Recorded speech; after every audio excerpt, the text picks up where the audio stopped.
Welcome. Happy Sukkot, everyone.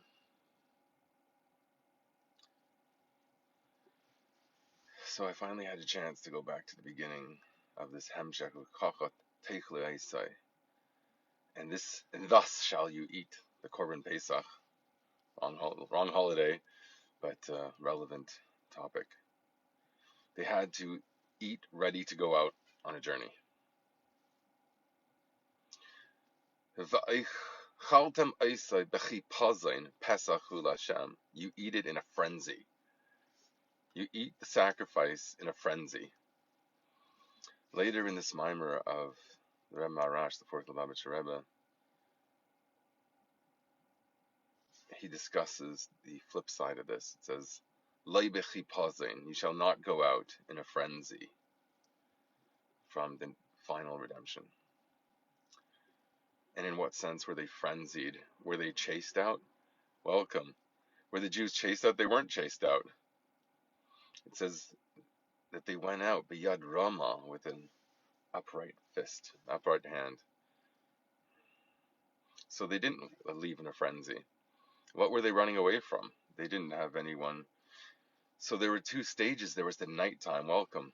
The nighttime in Egypt, they ate the Korban Pesach, the sacrifice, the chipazon, in a frenzy, because it embodied a certain recognition that the world had not been transformed, and therefore it was a danger to them to stick around. The next day they had a revelation, and the daytime, it represents a time of revelation. It's more obvious, but still they had to not turn back and not succumb to that. So it says in contrast that in the future redemption we're not going to go in a frenzy. It says, Ki loy b'chipazon tetzeu, you shall not go out in a frenzy, v'nusa leiti lechuni, and your gate shall not be running. Demashma leiki tzis mitzrayim shiatzu b'chipazon. So this tells you there's a different way that the redemption is going to set in this one compared to the original exodus from Egypt. Egypt, of course, being Ervas Haaretz, the place that draws us the most. And specifically there, that was the first phase of freedom. Freedom, which is something that's very important for today, for people to strive towards and aspire to. Anyways, that's the beginning of the mimer. It starts with this idea of there's two phases. There's this running away, and he explains what it is. He explains that if you still have some kind of proclivity towards something that's not good for you, you got to get away from it. But there's no reason to flee the final exodus, because the final redemption is one that's going to be permanent and not just a submission, an outward expression of which lends itself to temptation, and therefore your choice is much more pronounced there, or when someone has completely transformed that transformation is what the final redemption is about. And there's some very beautifully expressed chassidus on this in this hemshech. The hemshech goes on to explain, why does it say Yafa sha'achas b'tshuva ma'asim tevim v'mlahazim ekol chayei olam haba? It's more beautiful, welcome, one moment of repentance and good deeds in this world than all the life of the world to come. And he explains what that means, because one is about reward and one is about devotion. There's a time of devotion and there's a time for servitude, of reward for that servitude, rather. So the Rebbe said we've entered a time of reward already, which might be flying in the face of your experience, chas v'shalom, especially on, on such a joyous time of year on Sukkot. It should be a revealed celebration of what we know we accomplished. If you were authentic on the 10 days of repentance, you have every reason to fly through this year like a boss, with a lulav in your hand like a sword, a lightsaber.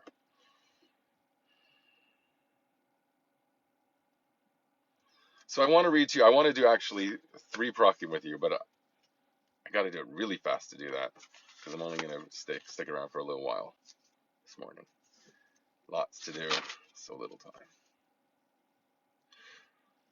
Okay, so some of this I simply can't miss learning, so we got to do it inside.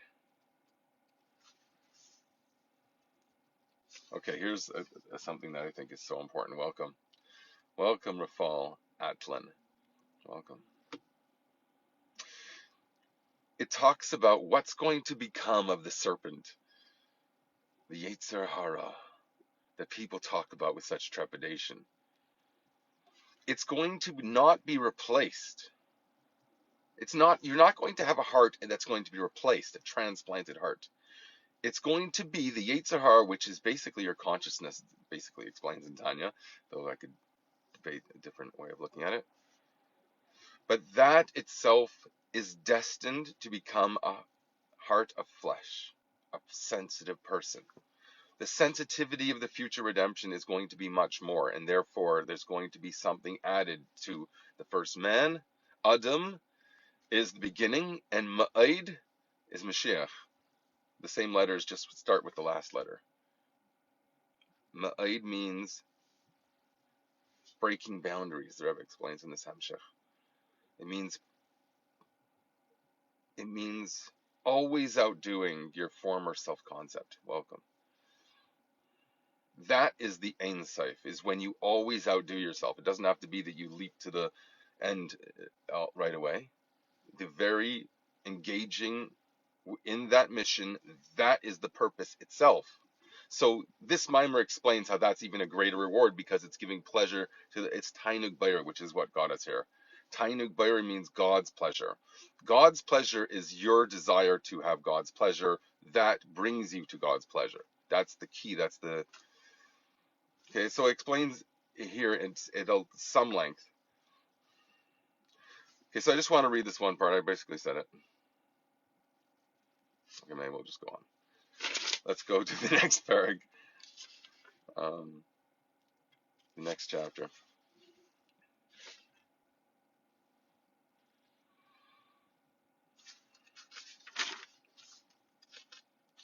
Okay, no, I do want to read a little bit. Kim yeh tavnis rach lahamshich achar hanefesh elokis. So the whole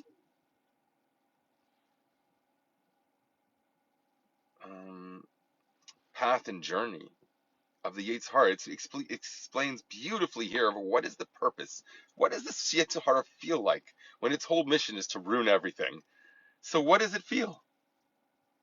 And if it truly wants, in the innermost depths, it to fail on its mission, that the Jew survives the temptation, that every person confronts conflict and is heroic to not listen to what is the wrong voice, the devil on the left shoulder, I guess, that's sitting there telling you, do it, do it, do it. That's what the Yetzer Hara is telling you, right? So here it says that's not going to be replaced. There's something in the core of the Yetzer Hara that's actually worthy. All it needs to do is melt. It has to become pliable. They have this earth, this what do they call it? It's like ergonomic earth that you play with and put in different things like ice cream cone shapes and stuff. Welcome. So the Yetzer Hara, this feared demon throughout all of history, is destined to simply undergo a change. It's going to come basically the chopped liver.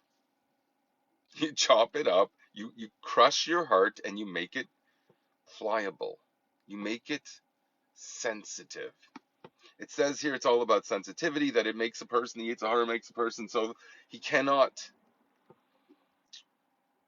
pray with authenticity. How could that be? How could you say words to your creator that you don't mean? If you're in a rush, okay, fine, so say a few lines, or I don't know, say it quickly. but do it with meaning. Why would you not? So there's a force called the Yetzer Hara that simply, here it describes it as Even Nagaf. Sheyinag boy habrios, where the creatures of the world knock their knees on these rocks. And it describes here like a pebble doesn't get affected by how many times it bumps into the pinball thing. It bumps onto the Did you ever love bumper cars when you were a kid? I used to love them. So here it's described that it's not affected by that. It gets bumped around like a rock gets bumped around, and it doesn't change. The Yetzer Hara is a stubborn creature. It has its nature, and it's been like that forever, and it will stay that way, it thinks. But it's ultimately destined to become a sacrifice on the altar. Everything in the world is meant to be, but certain things in particular are actually going to go up as a mitzvah and a sacrifice in the Holy Temple. And it's meant to show you something, that the animal itself will be elevated, but there's two levels of that. That we had a Holy Temple. We had sacrificial offerings for hundreds of years. Close to 1,000 years we had that. So what could possibly have been lacking? That there's this ultimate redemption that's going to surpass that. Thank you. Welcome, Zelig, my friend. How are you? God bless you and have a Chag Sameach in every way. And may David ben Saidi have a refuah shlema. So this force called the Yetzer Hara, this evil, confounding beast, is actually a good thing. It actually wants to do the right thing. All it has to do, become pliable. Be able to change. Be sensitive, in other words, to your environment and see that that's the conversation that God's giving you. He creates the world to talk to you through it. Once the Yetzer Hara realizes that, he takes to heart he or she, as your Yetzer Hara might be, takes into account every single bump along the way. And that is God's song to you that you're supposed to decode. That's God's conversation with you that you're supposed to take in. That's what makes the Levracha, Chaim veLevracha, soft heart. Okay, so there's beautiful verses and everything that explain this, but that's the point basically. Maybe we'll do the next tomorrow.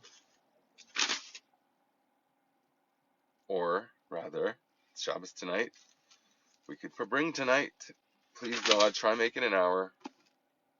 Okay, one more thing I was leading up to a bit. I want to complete with it.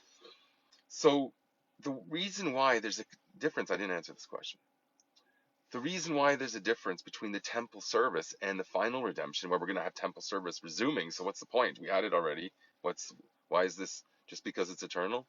No, because the person itself is going to be elevated. Here it explains at length about how Shivad Malchias Vivad, the only difference is we're going to be the ruling force, and we're not going to have to be subjugated by a foreign sovereignty.